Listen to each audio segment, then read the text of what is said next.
Assalamualaikum warahmatullahi wabarakatuh. Introduce myself, my name is Munif Ansori, NPM 22411217. Di sini saya akan menjelaskan tentang definisi laporan keuangan. Memahami fondasi bisnis.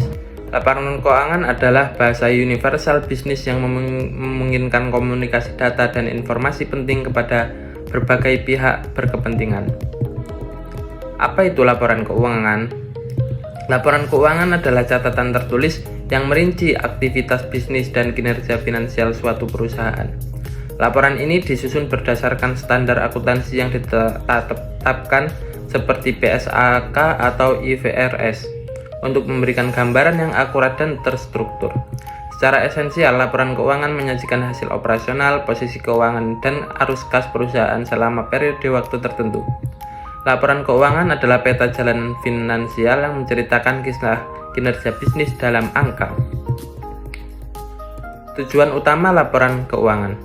Mengapa sih hal ini penting? Laporan keuangan memiliki beberapa tujuan krusial yang melayani berbagai pihak berkepentingan, mulai dari manajemen internal hingga investor eksternal. Pengambilan keputusan ekonomi menyediakan informasi bagi investor, kreditur, dan pihak lain untuk membuat keputusan investasi dan pinjaman yang rasional. Posisi keuangan menunjukkan aset, kewajiban, dan ekuitas perusahaan pada tanggal tertentu, mengukur solvabilitas dan likuiditas. Menilai kinerja memberikan gambaran tentang keberhasilan atau kegagalan perusahaan dalam mencapai tujuannya, khususnya terkait profitabilitas. Arus kas mengidentifikasi bagaimana perusahaan menghasilkan dan menggunakan kas, penting untuk perencanaan dan keberlanjutan operasional. Jenis-jenis laporan keuangan utama. Neraca keuangan. Neraca keuangan atau Statement of Financial Position. Neraca adalah laporan yang menyajikan posisi keuangan perusahaan pada satu titik waktu tertentu.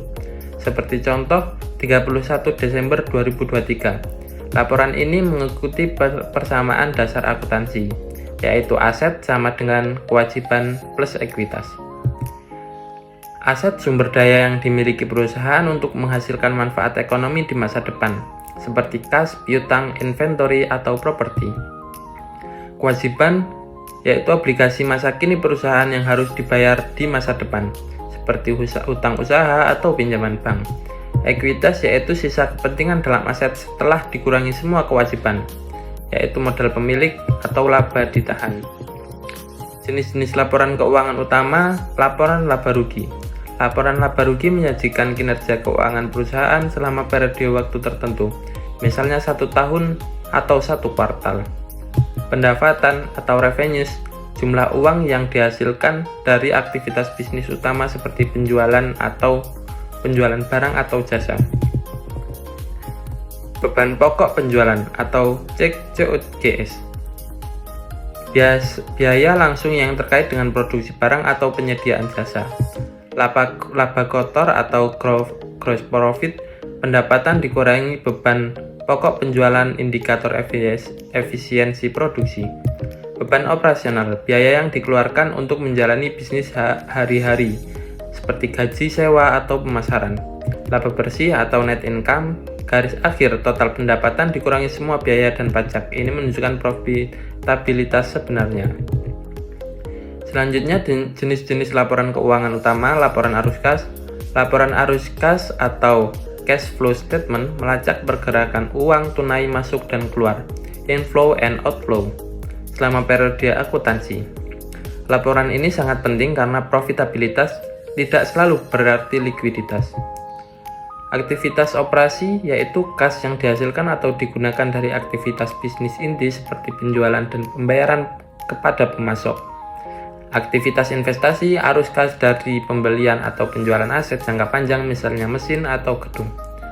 Aktivitas pendanaan yaitu arus kas yang melibatkan utang, ekuitas, dan dividen, misalnya menerbitkan saham atau membayar utang. Nah, laporan ini membantu mengukur kemampuan perusahaan untuk membayar kewajiban, membiayai operasi, dan mendanai ekspansi tanpa perlu pinjaman tambahan. Thank you. Wassalamualaikum warahmatullahi wabarakatuh.